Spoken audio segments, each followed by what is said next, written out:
Hi guys, this is Manu Mishra. So welcome back with a session जिसमें आज हम लोग 16 सितंबर के द हिंदू न्यूज़पेपर का एनालिसिस करेंगे। So here we start the analysis of today's newspaper. So the first news it's basically about the कि government ने टेलीकॉम सेक्टर को बचाने के लिए कुछ स्टेप्स लिए।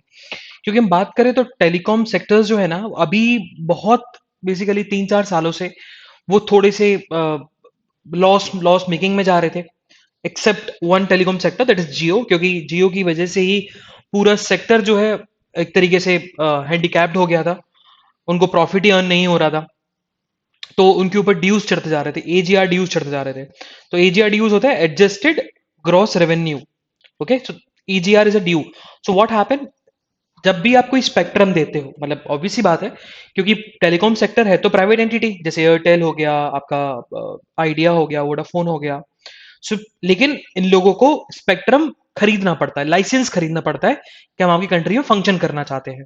ठीक है, तो ये लोग लाइसेंस खरीदते हैं, है ना, और उस लाइसेंस का कितना यूसेज है उसका पैसा उन्हें देना पड़ता है, उन टेलीकॉम सेक्टर्स को देना पड़ता है।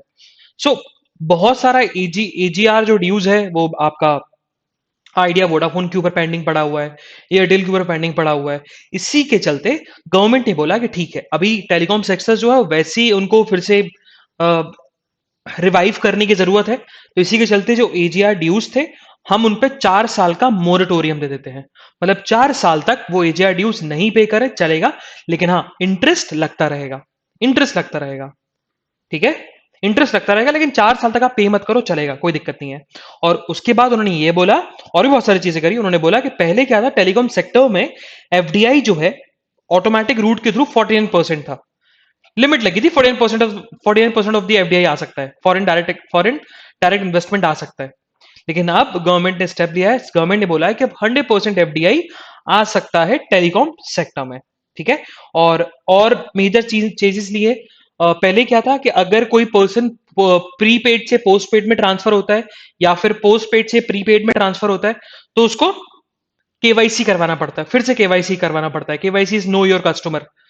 लेकिन अब ऐसी कोई जरूरत नहीं होगी। अगर आप पोस्टपेड से प्रीपेड करवाना चाहते हो, और प्रीपेड से पोस्टपेड, अब कोई केवाईसी कराने की जरूरत नहीं है। जो एक बार हो चुका है वही एप्लीकेबल होगा। ओके, और यही बताया कि स्पेक्ट्रम जो ऑक्शंस है, वो स्पेक्ट्रम ऑक्शंस फाइनेंशियल ईयर के लास्ट क्वार्टर में कराए जाएंगे। अच्छा, स्पेक्ट्रम होता क्या, स्पेक्ट्रम ऑक्शन मतलब 4G, जैसे 4G spectrum, 5G spectrum, 3G 2G spectrum. सो ये स्पेक्ट्रम के ऑक्शन, ये गवर्नमेंट के पास पावर होती है, ये गवर्नमेंट की एंटिटी है, तो गवर्नमेंट इसको ऑक्शन कराती है कि कौन कितना खरीदना चाहता है। ओके, एंड एक चीज और बोली गवर्नमेंट ने कि देखो, ये सारी चीजें चेंज हो सकती हैं, फॉर टाइम बिंग के लिए अभी है ये, लेकिन ये सारी चीजें चेंज हो सकती हैं जब आपका 5G स्पेक्ट्रम का ऑक्शन होगा, ये गवर्नमेंट ने बोला। Okay, moving further. सो एक चीज और, तो डे बिफोर यस्टरडे हमने न्यूज पढ़ी थी कि सेंट्रल गवर्नमेंट ने, सॉरी यस्टरडे हमने न्यूज पढ़ी थी कि सेंट्रल गवर्नमेंट ने एनसीएलटी, एनसीएलटी और इनकम टैक्स लॉ ट्राइब्यूनल में वैकेंसीज फिलअप करी है। तो उसी चीज को लेकर सुप्रीम कोर्ट ने बोला कि देखो, दो ट्राइब्यूनल की वैकेंसी फिलअप करने से कुछ नहीं होने वाला, है ना। और आपने क्या किया, हुआ क्या था, सुप्रीम कोर्ट ने पहले बोला था कि हमारी जो बेसिकली लिस्ट पेंडिंग पड़ी हुई है नामों की, उन नामों पे आप हाँ बोलिए, उन मेंबर्स को आप ट्राइब्यूनल्स का मेंबर्स बनाइए। लेकिन सुप्रीम कोर्ट ने क्या बोला, सुप्रीम कोर्ट ने, सॉरी, सेंट्रल गवर्नमेंट ने क्या किया, सेंट्रल गवर्नमेंट ने वेटिंग लिस्ट जो थी, वेटिंग लिस्ट से लोगों को उठाया और ट्राइब्यूनल्स में डाल दिया। सुप्रीम कोर्ट की बात नहीं मानी, और इसी बात पे सुप्रीम कोर्ट गुस्सा हो गई, और सुप्रीम कोर्ट ने सेंट्रल गवर्नमेंट को बोला कि हम आपको 2 हफ्ते का टाइम देते हैं, जितने भी ट्राइब्यूनल्स हैं सारे ट्राइब्यूनल्स की वैकेंसीज को आप फिलअप करिए। ये बेसिकली सुप्रीम कोर्ट ने बोल दिया है। एक एक उन्होंने अल्टीमेटम दे दिया है टू दी तुम्हारा सेंट्रल गवर्नमेंट, कि हम आपको 2 हफ्ते का टाइम देंगे, विद इन 2 वीक्स आपको पूरे ट्राइब्यूनल्स की वैकेंसी फिलअप करनी पड़ेगी। और जो अटॉर्नी जनरल थे, मतलब जो सेंट्रल गवर्नमेंट को रिप्रेजेंट कर रहे हैं, उनका कहना है कि क्या गवर्नमेंट के पास इतनी पावर है कि वो किसी को भी चूज कर सकती है to the members of the tribunal. तो इस बात पे उन्होंने, एनवी रमन्ना ने बोला कि देखो, अगर गवर्नमेंट के पास इतनी पावर है कि वो किसी को भी चूज कर सकती है, तो फिर सिलेक्शन कम सर्च कमेटी का मतलब क्या है। आप ये भी तो बताओ। तो सिलेक्शन कम सर्च कमेटी जिसका नाम सजेस्ट करती है, आप उस मेंबर को या उस पर्सन को चेयरपर्सन बनाइए ट्राइब्यूनल का। लेकिन गवर्नमेंट अपने बेसिस पे किसी को भी ट्राइब्यूनल का चेयरपर्सन या मेंबर बना देती है, ये गलत है। तो गवर्नमेंट को इतनी पावर नहीं है कि वो सिलेक्शन कम सर्च कमेटी को भी सेट असाइड कर दे। ठीक है, मूविंग फॉरदर। सो दिल्ली गवर्नमेंट जो है, दिल्ली की state government, Delhi union territory government, so basically वो सुप्रीम कोर्ट मूव ऑन कर चुकी है अबाउट दी जो आया था अभी जो एक्ट पास हुआ था जिसमें एलजी की पावर्स को बढ़ा दी गई थी, जिसमें दिल्ली गवर्नमेंट को अब लेफ्टिनेंट गवर्नर गवर्नमेंट बोलना था, उसी एक्ट के against. And the name of the act is, that is government of national capital territory of Delhi act 2021। उस एक्ट के अगेंस्ट जो दिल्ली गवर्नमेंट है वो सुप्रीम कोर्ट पहुंच चुकी है और उन्होंने ये बोला है कि भैया ये जो एक्ट है ना, ये एक्ट अनकॉन्स्टिट्यूशनल है क्योंकि ये वायलेट करता है basic structure of the constitution को, और ये फेडरलिज्म के अगेंस्ट में भी है। लेट्स सी इसमें गवर्नमेंट क्या स्टेप लेती है, वो हम देखेंगे जब सुप्रीम कोर्ट इसमें हियरिंग स्टार्ट करेगा। मूविंग फर्दर, सो एनसीआरबी की रिपोर्ट आई। तो what is NCRB? So NCRB is basically government bureau है, वो रिपोर्ट निकालती है जो कि क्राइम के बारे में। तो एनसीआरबी का मतलब national crime record bureau, okay, जो कि हर ईयर रिपोर्ट पब्लिश करती रहती है। कितने क्राइम्स हुए, किस लेवल के क्राइम्स हुए, चोरी कितनी हुई, मर्डर कितने हुए, रेप कितने हुए, कितनी एफआईआर रजिस्टर्ड हुई, ये सारे चीजों के बारे में बताता है। और वही एनसीआरबी ने बताया, रिपोर्ट में बताया कि इन द ईयर ऑफ 2020 जो फाइलिंग ऑफ द केसेस हैं वो 28% से जंप कर गए। मतलब अगर 2019 में अगर सिर्फ 100 केसेस फाइल हुए थे, मान के चलते हैं, अज्यूम करके चलते हैं कि 2019 में अगर 100 केसेस फाइल हुए थे, क्रिमिनल केसेस फाइल हुए थे, तो 2020 में 28% इंक्रीज हो गया, मतलब 128 केसेस फाइल हो रहे हैं। तो अब इसका मेन रीजन जो एनसीआरबी ने खुद बताया वो ये बताया क्योंकि कोविड 19। अच्छा, एक ये भी क्वेश्चन उठता है कि कोविड के समय जब लॉकडाउन लगा हुआ था तब भी इतने सारे केसेस कैसे फाइल अप हो गए?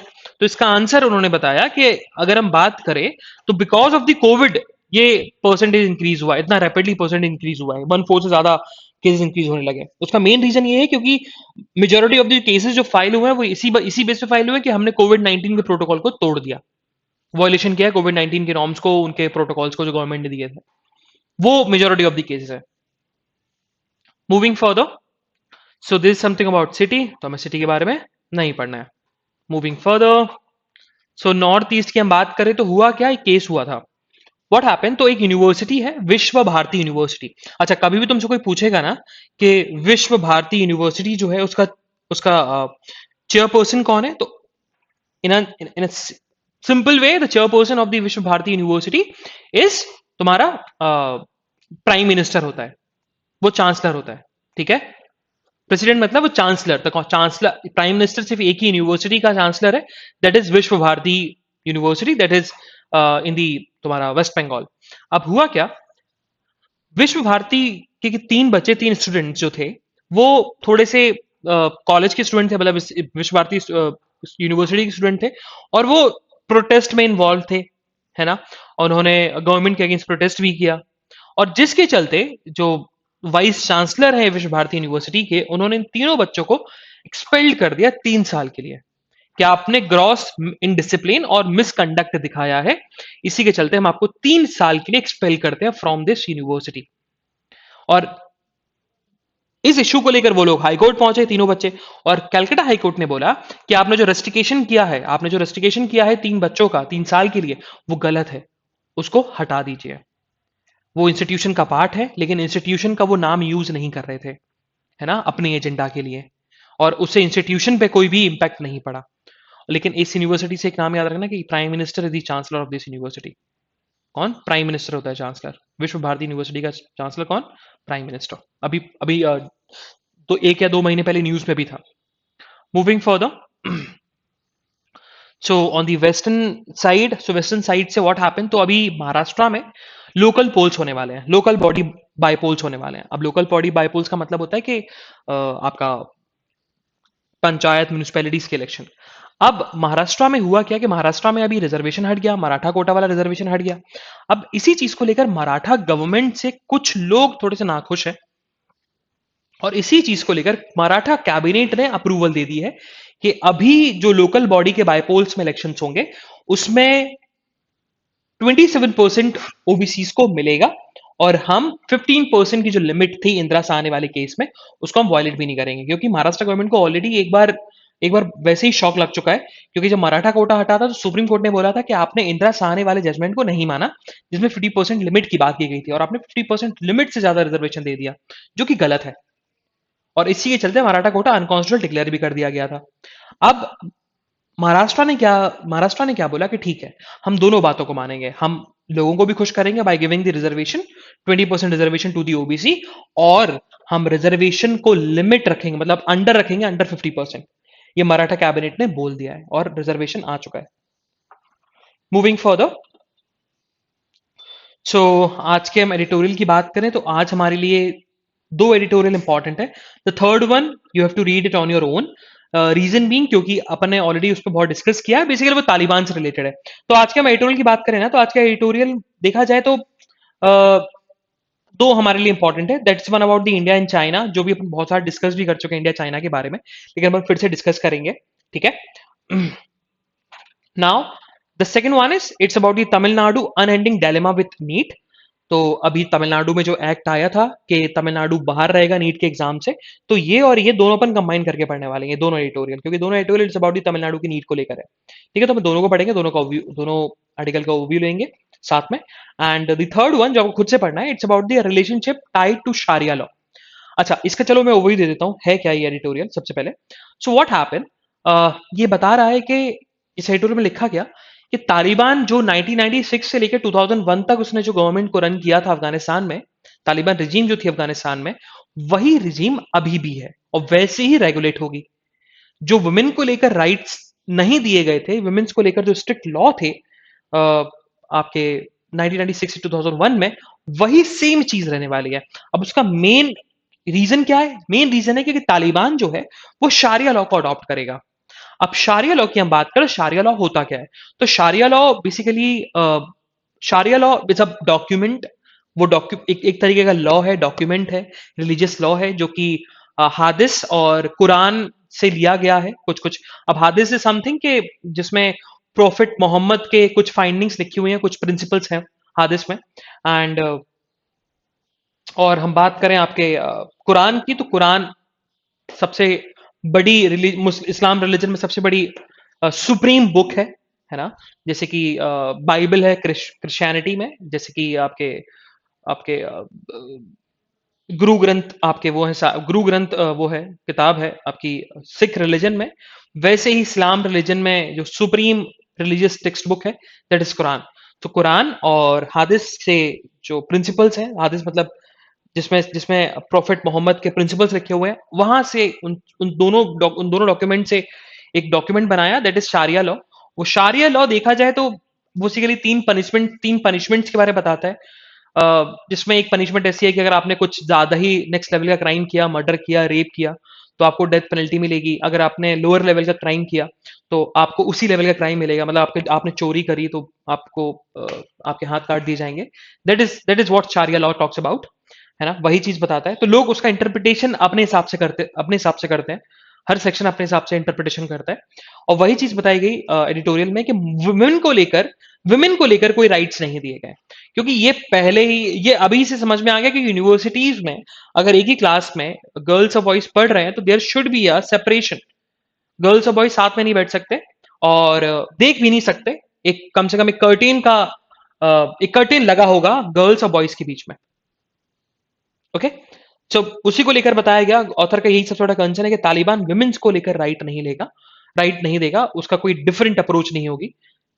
जैसा ओल्ड तालिबान था वैसा ही न्यू तालिबान है विमेंस को लेकर।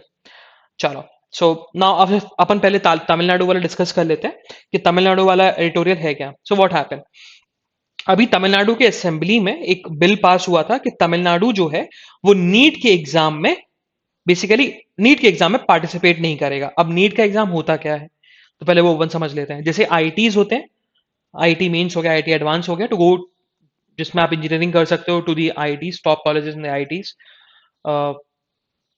Top college of engineering. जैसे क्लैट का एग्जाम होता है जिसमें आप नेशनल यूनिवर्सिटीज जाते हो, जिसमें कैट का एग्जाम होता है जिसमें आप एमबीए कॉलेज जाते हो, आईएम जाते हो। वैसे ही नीट का एग्जाम होता है जिसमें आप मेडिकल कॉलेजेस जाते हो, और ये यूजी के लिए भी होता है, पीजी के लिए भी होता है। तमिलनाडु ने बोला तमिलनाडु ने बोला कि हम एक लॉ लेके आ रहे हैं, इस लॉ के थ्रू नीट में तमिलनाडु के जितने भी कॉलेजेस हैं वो पार्टिसिपेट नहीं करेंगे नीट के एग्जाम में। मतलब कन्वेंशनल जो मेथड था उस मेथड से ही बच्चों का एडमिशन होगा। अच्छा, अब ये लॉ है क्या? लॉ पहले तो यही बोलता है कि तमिलनाडु नीट के एग्जाम में नहीं बैठने वाला है ना। जितने भी मेडिकल कॉलेज हैं तमिलनाडु में, वो अब नीट के थ्रू उनका एडमिशन नहीं होगा किसी बच्चे का। उनका खुद का कन्वेंशनल मेथड है, 12th के मार्क्स देखेंगे, 12th के मार्क्स के बेसिस पर ही एडमिशन लिया जाएगा तमिलनाडु के मेडिकल कॉलेजेस में। बाकी और स्टेट्स के कॉलेजेस ले ना ले उससे हमें फर्क नहीं पड़ता, तमिलनाडु नहीं लेगा। लेकिन यही लॉ था, यही पास हो गया। और देखा जाए तो डीएमके की गवर्नमेंट है तमिलनाडु में, दो पार्टीज हैं, मेजर पार्टीज है। जैसे यूपी में पार्टीज है ना, समाजवादी पार्टी, बीएसपी, तो वैसे ही रीजनल पार्टी तमिलनाडु में भी है, जो कि बहुत स्ट्रांग है as comparison to the Samajwadi Party and BSP, है ना, बहुत स्ट्रांग है तमिलनाडु में वो। और डीएमके एंड एआईएडीएमके, ठीक है, जिसमें अभी मूवी भी आई है जयललिता को लेकर। सो वो एआईएडीएमके से बिलोंग करती हैं। तो देखना, अगर मूवी अच्छी लगे तो पता लगेगा कि आईएडीएमके और डीएमके के बीच में क्या क्लैशेस थे और क्या प्रॉब्लम थी। तो थोड़ा बहुत बताया भी गया मूवीज में। एंड तो बताया गया कि दोनों बहुत ही स्ट्रॉन्ग अपोजिशन वाले हैं, मतलब बहुत ज्यादा एक दूसरे के बिल्कुल काउंटर करते रहते हैं। एआईडीएमके ने सपोर्ट किया इस बिल का, बल्कि अपोजिशन में बैठे हुए थे वो लोग। और डीएमके की गवर्नमेंट, डीएमके ने बिल प्रेजेंट किया और एआईडीएमके ने सपोर्ट किया। अब मेन रीजन क्या है ये लॉ लाने का? मतलब ये समझ में तो आता है कि इतना बड़ा कंसर्न, इतना बहुत बड़ा कंसर्न तो था ये, जिसमें इससे यही पता लगता है कि एआईडीएमके ने सपोर्ट किया है ना, इस बिल को लेकर, जो कि अपोजिशन में भी है। बिल लाने का मेन रीजन जो है वो गवर्नमेंट ने बताया कि बिल लाने से, बिल अगर हम नहीं लाते, तमिलनाडु के कॉलेजेस पार्टिसिपेट करते नीट के एग्जाम में, तो उससे होता क्या कि बहुत सारे बच्चे, जैसे दिल्ली का बच्चा, मुंबई का बच्चा, आपका डिफरेंट सिटीज का बच्चा, जहां पर उन लोगों को अच्छी एजुकेशन मिली है, क्योंकि वो लोग फाइनेंशियली स्टेबल है, उन लोगों को कोचिंग्स अच्छी मिली, तो उन लोगों को कॉलेजेस मिल जाते हैं तमिलनाडु में, तमिलनाडु के टॉप मेडिकल कॉलेजेस में। और वो लोग एजुकेशन इंपार्ट करने के बाद वो तमिलनाडु से बाहर चले जाते हैं। इससे तमिलनाडु के हेल्थ केयर में कोई ज्यादा बेनिफिट नहीं हो रहा, और तमिलनाडु के स्टूडेंट्स के लिए भी ज्यादा बेनिफिशियल नहीं है, ये उनके नेगेटिव में जा रहे हैं। क्योंकि तमिलनाडु के बच्चे जो कि तमिलनाडु में ही रह रहे हैं, तमिलनाडु में ही रहेंगे, हम उनको प्रायोरिटी ज्यादा दें कि बाहर के आउटसाइडर्स के बच्चों को? क्योंकि हम तो स्टेट गवर्नमेंट है, तो हम प्रायोरिटी अपने स्टेट के बच्चों को देंगे। तो नुकसान हमारे बच्चों का होता था, तमिलनाडु के बच्चों को होता था। और दूसरी बात यह है कि या तो हम नीट पे तब पार्टिसिपेट करें जब बच्चा कोई तमिलनाडु के कॉलेज में एडमिशन ले और तमिलनाडु के हेल्थ केयर सेक्टर को बूस्टअप करे, बट वो वैसा भी नहीं करता, है ना। और तमिलनाडु में ऐसे बहुत सारे रीजन्स हैं जहां पर लोग मेडिकल पढ़ना चाहते हैं, बस because of the financial stability वो नहीं पढ़ पाते, तो उन लोगों के लिए बिल बेनिफिट करेगा। ओके, सो रीजनली ये बिल लाया गया कि रीजनली लोगों को अपीज करने के लिए और वहां के स्टूडेंट्स को अपीज करने के लिए। And the second main reason जो बिल आया, क्योंकि अभी एक दो केसेस आए जिसमें बच्चों ने सुसाइड कमिट कर लिया because of the NEET exam के चलते, तमिलनाडु में। और इसी को लेकर गवर्नमेंट बहुत ज्यादा कंसर्न थी, और वो बिल लेके आ गई, और वो लॉ और वो उन्होंने लॉ बना दिया है कि अब तमिलनाडु नीट के एग्जाम में पार्टिसिपेट नहीं करेगा। एंड क्वेश्चन एक और उठता है कि क्या स्टेट गवर्नमेंट ऐसा लॉ लेके आ सकती है जो ऑल इंडिया लेवल पे एग्जाम होता है उसमें पार्टिसिपेट ना करे? तो इसका आंसर है हाँ, क्योंकि it's come under the concurrent list, और कॉन्करेंट लिस्ट में स्टेट गवर्नमेंट भी लॉ बना सकता है, सेंट्रल गवर्नमेंट भी लॉ बना सकता है। तो अभी तो स्टेट गवर्नमेंट ने लॉ बनाया, तो स्टेट गवर्नमेंट ने लॉ बनाया तो स्टेट गवर्नमेंट का लॉ प्रिवेल करेगा। लेकिन हाँ, अगर in future central government law बना देता है नीट के एग्जाम को लेकर, ये बोल देता है कि सारे स्टेट्स के मेडिकल कॉलेजेस पार्टिसिपेट करेंगे नीट में, तो फिर ये वाला लॉ प्रिवेल नहीं करेगा, फिर सेंटर वाला लॉ प्रिवेल करेगा। तो because because it's included in the concurrent list and state government can make law, और तमिलनाडु का ये लॉ प्रिवेल करने वाला है। Okay, moving further. सो जो हमारा एक और एडिटोरियल है उसको अपन डिस्कस करेंगे, that is about the hardly the India China century dang envisioned. तो अच्छा, ये है क्या? अच्छा, देखो हम बात करें ना तो बेसिकली ये शशि थरूर ने लिखा है आर्टिकल, जिसकी इंग्लिश की इनकी इंग्लिश भी थोड़ी डिफिकल्ट लेवल की होगी, but majority of the things जो हमने और डिस्कस कर रखे हैं। बताया गया कि इंडिया और चाइना की हम बात करें तो प्री गलवान क्लैश के पहले भी इंडिया चाइना के रिलेशंस अच्छे थे, बहुत अच्छे थे। हाँ, बॉर्डर इश्यूज होते रहते थे। बॉर्डर इश्यूज आपके असम रीजन में भी हुए, अरुणाचल रीजन में मेजर हुए, डोकलाम रीजन में। उसके बाद अभी फिर गलवान क्लैश हो गया। और गलवान क्लैश के पहले ही 2019 में अगर आपको याद होगा ममल्लापुरम में मीटिंग हुई थी, जिसमें इंडिया के प्राइम मिनिस्टर नरेंद्र मोदी और चाइना के प्रेसिडेंट जी जिनपिंग की मीटिंग हुई थी। वो मीटिंग यही थी, इसी को लेकर थी कि इंडिया चाइना के रिलेशन कैसे अच्छे हों, रिलेशन को कैसे बूस्टअप किया जाए, इकोनॉमी को बूस्टअप करने के लिए क्या स्टेप्स लिए जाए, रीजनल डेवलपमेंट को लेकर क्या स्टेप्स लिए जाए। लेकिन उसके कुछ महीने बाद चाइना ने क्लेम करना स्टार्ट कर दिया कुछ जगहों पर, जैसे पैंगोंग लेक पर, गलवान वैली पर। अच्छा, क्लेम करना इस वजह से स्टार्ट किया था क्योंकि इंडियन गवर्नमेंट वहां पर थोड़ा डेवलपमेंट कर रही थी, इंफ्रास्ट्रक्चर डेवलपमेंट कर रही थी, रोड्स बना रही थी। इसको लेकर चाइना नहीं चाहती थी कि वहां डेवलपमेंट हो, वहां पर इंफ्रास्ट्रक्चर बिल्डअप हो। सो चाइना ने क्लेम करना स्टार्ट किया। फिर क्लैश हुए, क्लैश के चलते कुछ जवान हमारे भी भारत देश के मारे गए, और पीएलए आर्मी के भी जवान मारे गए, शहीद हुए। हमारे जवान शहीद हुए, उनके भी जवान शहीद हुए। इसमें पहले तो चाइना ने मना किया था कि नहीं, हमारे कोई आर्मी मैन की डेथ नहीं हुई है, बट हाँ बाद में उन्होंने एक्सेप्ट किया कि हाँ हुई थी, बट उन्होंने नंबर्स नहीं बताया, कितने नंबर्स ऑफ जवान शहीद हुए। देन अब लास्ट में यही लिखा है कि even after the Galwan clash, और उसके बाद सैंक्शन लगने के बाद भी, सैंक्शन हट भी गए, तब भी इंडिया और चाइना के जो रिलेशन है, इकोनॉमिक रिलेशन है, वो अभी तक के सबसे हाईएस्ट पीक पर है। उसका मेन रीजन ये है कि इंडिया डिपेंडेंट है चाइना के ऊपर, बहुत सारी चीजों के ऊपर, क्योंकि इंडियन मैन्युफैक्चरर्स को कुछ सारी चीजें चाहिए होती हैं, जैसे कि आपके आपके बायोटेक्नोलॉजी में, आपके मेडिकल फील्ड में, आपके वैक्सीन मेकिंग में।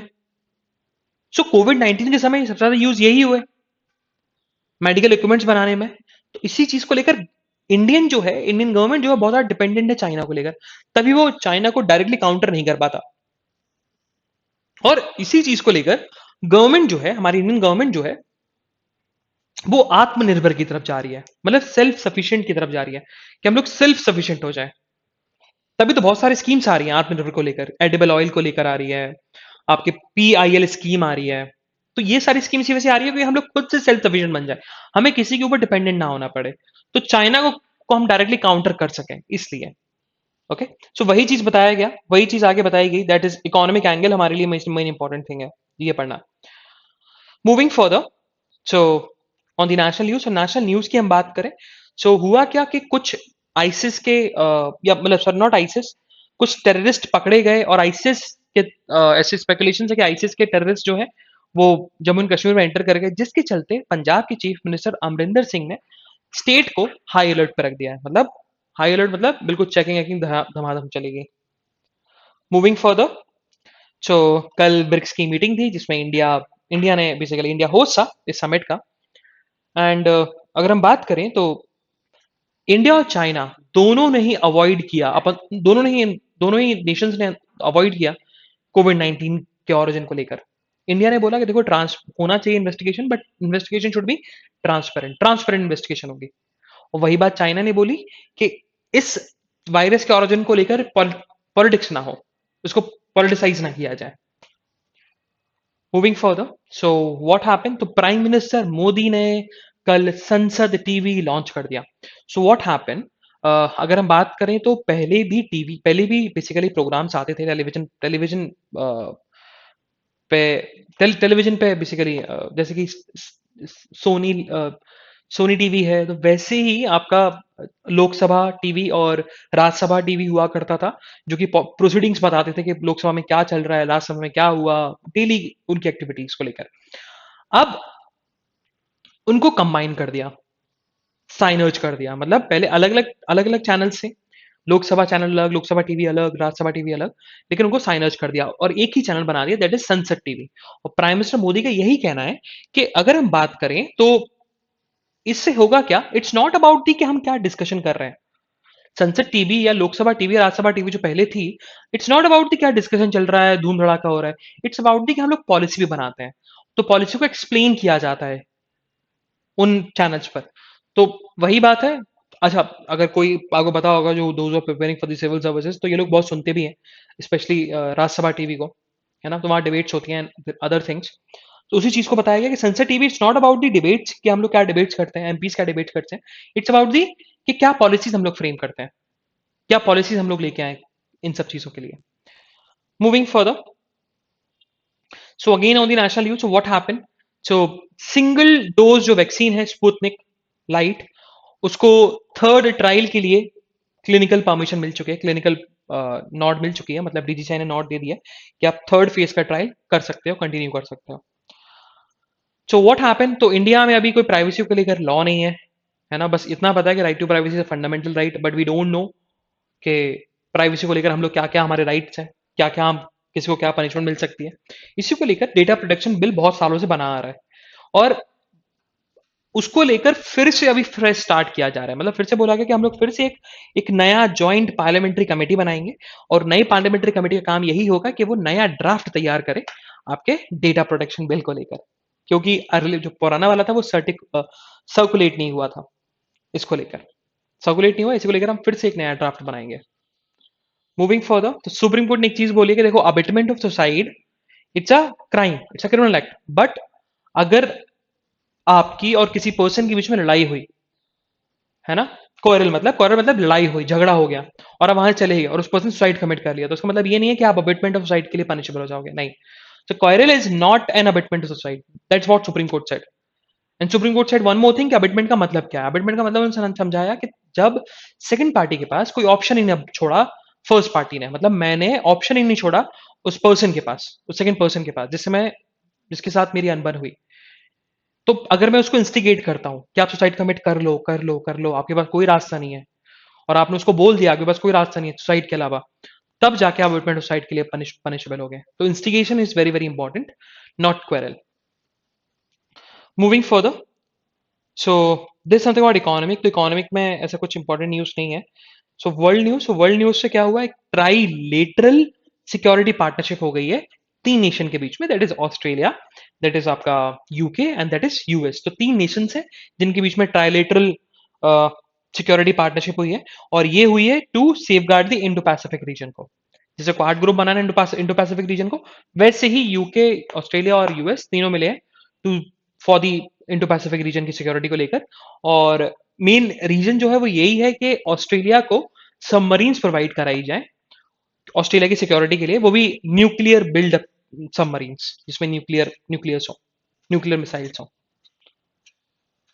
Moving further, so sports news में ऐसी कुछ न्यूज नहीं है जो हमारे एग्जामिनेशन पर्सपेक्टिव से इंपॉर्टेंट हो। So this is the analysis of today's newspaper. हम लोग कल फिर मिलेंगे with some exciting news, some exciting current affairs. तब तक के लिए bye bye, have fun and enjoy your day. Bye bye guys.